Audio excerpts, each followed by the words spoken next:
In the dead of night, when the moon is high and ill winds blow, and the banshees cry and the moonlight casts an unearthly glow, arise, my love, with tales of woe.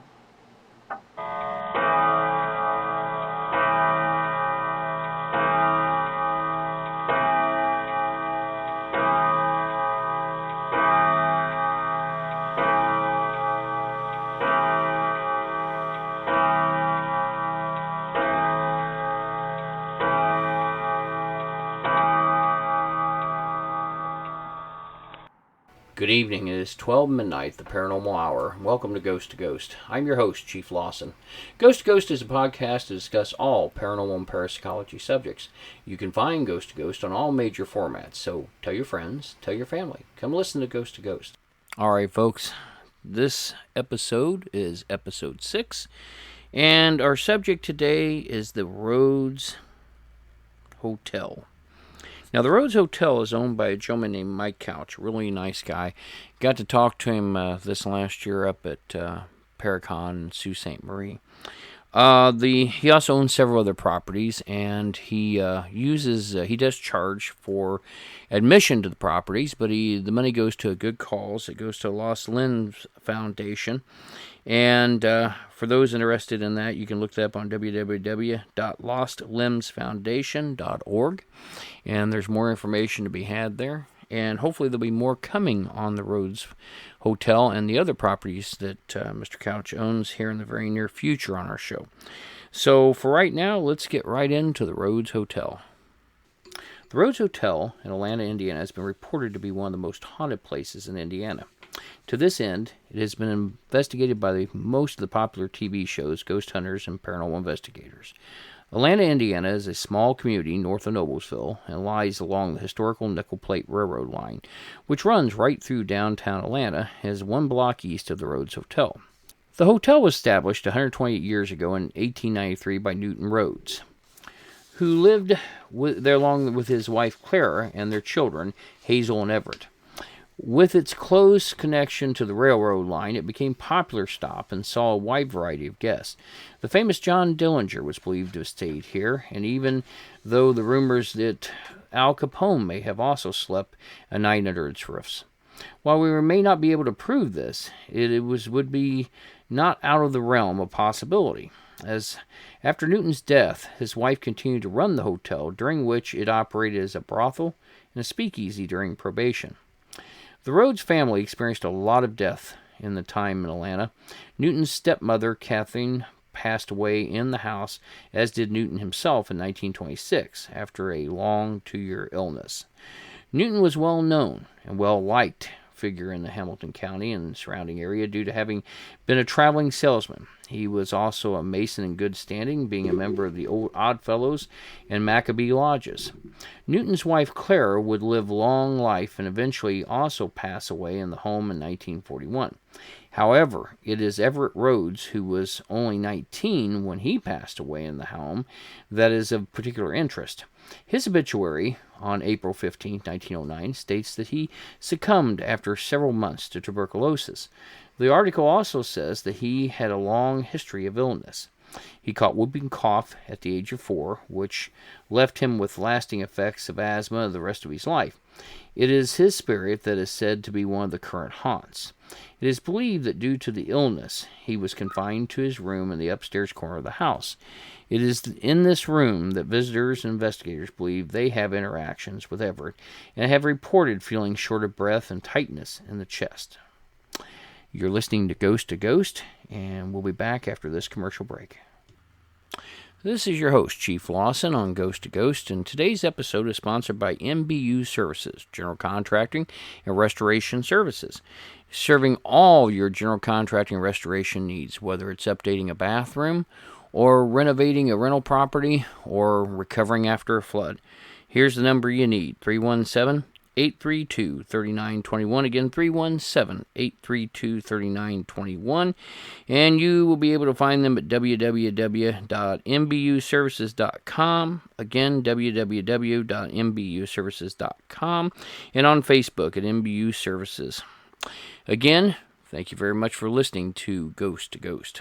Welcome back to Ghost, and we will continue our reading of the Rhodes Hotel. Two other spirits that are supposed to haunt the house are a preacher by the name of Lester Poor. It has been rumored that he roomed at the hotel as a lodger, and that he hanged himself in the attic. While I would confirm that there was a Reverend Poor that lived in the area in the early 1900s, I cannot find any accounts of his death at the hotel. There is also Sarah. She is said to have been a prostitute during the time of the hotel when it was a brothel. She is supposed to have also died in the house, but again, we cannot find any records to prove this.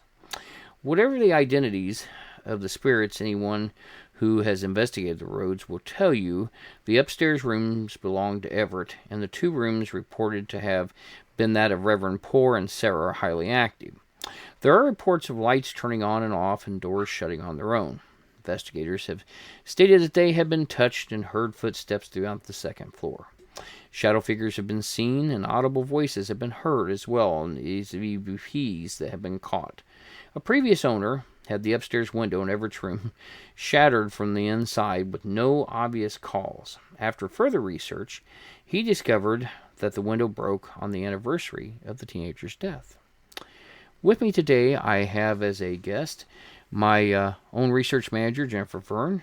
And Jennifer has been to the Rhodes and has had some of her own experiences there. Jennifer, would you like to tell us a little bit about those? Yes. So currently the owner is Mike Couch, and he says that the house is rather peaceful. While it is very active, nothing harmful seems to reside in the hotel. Mike runs the hotel right now as a charity for his Lost Limbs Foundation. And you can find information on that on the www.lostlimbsfoundation.org and www.rhodeshotel.com. Rhodes is ROADS. Mike rents this out to investigators for charity purposes to help his foundation. Mike is an amputee himself, so his foundation actually does help young kids who need prosthetics to afford a prosthetic limb. And it was during one of these events, he had a paranormal investigation team in, and myself and some of our friends decided to engage in the ghost hunt on a Halloween night, actually. And during that event, we were taken upstairs in small little groups and went through the different rooms of the houses. Now, me being a lover of the paranormal, I was extremely excited, but also very skeptical when they pulled out dowsing rods. Dowsing rods to me are something that I think can be manipulated. So when questioned if anybody would like to try the dowsing rods, I put my hand up immediately because I knew I would not believe anything that happened if it wasn't in my hands personally. Very good. So we were in the preacher's room and we were asking questions based along the storyline that the Reverend Poor had been having an affair and had been found out, and due to that affair, he hung himself in the attic, which was a little side room off of the Reverend's room, as they call it. So we're asking him questions, and I was holding the dowsing rods, and they were swinging forward for the yes answers, as we expected. And one of the group asked, "Did you hang yourself in the attic?" Me, knowing the story, was expecting a yes answer. The dowsing rods in my hands swung no. Very interesting, and we were all kind of perplexed because that was a story we had expected a yes answer. After researching and finding Lester Poor, he was a preacher who preached at the Methodist Church, which is right across the street from the Rhodes Hotel. Mm-hmm. And I actually, in my research, found that he died in Washington State at the age of 86. So the legend of him dying at Rhodes Hotel does not exist. It's urban legend. It's urban legend. So what I think was happening was we were probably talking to Everett. Everett did die in the house. Sure. He did not die from hanging. Nor did he die in the attic. Nor did he die in the attic. No, but he did die in the room right across the hall. Outstanding. So that was a really eerie experience, my first ever experience as an investigation, and one that really led me to start questioning even more, which is why I sought out the group. Well, I wanted to ask you, because I've never used dowsing rods, although had an uncle once that used it to locate a water line for us. What was that like using those? Did you feel any tingling in your hands or anything while you were holding them? I don't know if you feel tingling in the hands, not tingling per se, but you do, maybe an electric sensation. Okay, so you do feel something. You do feel something. Okay. And I really worked hard to make sure my body was still and solid and quiet. And just let the rods know. It's interesting. It's interesting. I'll give it that. I would say so. But the fact that I knew one story and got answers for a different story is compelling. That's good. And I know the house is very popular. I've had a lot of people ask me about that and if we'd been there. So that's very interesting. Hope you enjoyed the reading of the Rhodes Hotel, and we thank you very much. All right, folks. It is that time you've been waiting for, the ghost story of the day. And here is Jennifer Verne reading today's ghost story.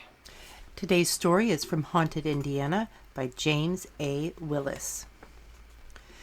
Hetty Hollow, the ghostly children of Hetty Hollow. Hetty Hollow, named after Hetty family, who once lived in the area, lies near the intersection of Allisonville Road and East 126th Street. Today it is a wooded area, but as the story goes, back in the 1800s, the Hetty family ran a schoolhouse here. One day a fire broke out in the school, destroying the entire building. Several children were also killed in the blaze. After their funerals, their tiny bodies were all laid to rest in Hetty Cemetery, which sits roughly a mile from the hollow. Today it is said that on certain nights, the ghosts of the children killed in the fire rise up from their graves and gather at the main entrance to the cemetery. They stand silent for a while, as if they are waiting to ensure all are present and accounted for. Then they walk, en masse, down the street to Hetty Hollow, the scene of their demise. Once they arrive at the hollow, they again stand silent and then simply vanish. Historians are quick to point out that while there was indeed a Hetty family who lived in the area, there are no records indicating that a school ever stood in Hetty Hollow. Apparently, that has not stopped the ghosts from congregating there. Of a footnote, I have recently looked at maps of the area, and there does seem to be a Schoolhouse 12 marked on maps from that time frame. Thanks again for listening to Ghost. I am your host, Chief Lawson. You will find Ghost on all major formats on the 15th of the month starting at midnight, and every 15th month thereafter. If you'd like to be a guest on our show, maybe have a question or subject you'd like to ask about on air or be used on the show, please email us at ghosttoghost@spiritindiana.com. Again, this is ghosttoghost@spiritindiana.com. I want to thank my production staff on Spirit for helping me make these podcasts possible. Until then, see you next time. Stay safe, and remember, the truth is out there. Ghost to Ghost podcast and its contents is the property of Spirit Paranormal Ltd. All rights reserved. We welcome you to download and play the podcast and share it with others for personal use. You may not, except with written permission, use or distribute its contents for commercial use. Spirit Indiana Paranormal, covering the Hoosier State since 2002, Indy's oldest parapsychology investigation group. If you are experiencing what you believe to be paranormal issues, reach out to us for help at www.spiritindiana.com or at our hotline 317-883-9103. Again, that is www.spiritindiana.com or our hotline at 317-883-9103. Thank you for listening.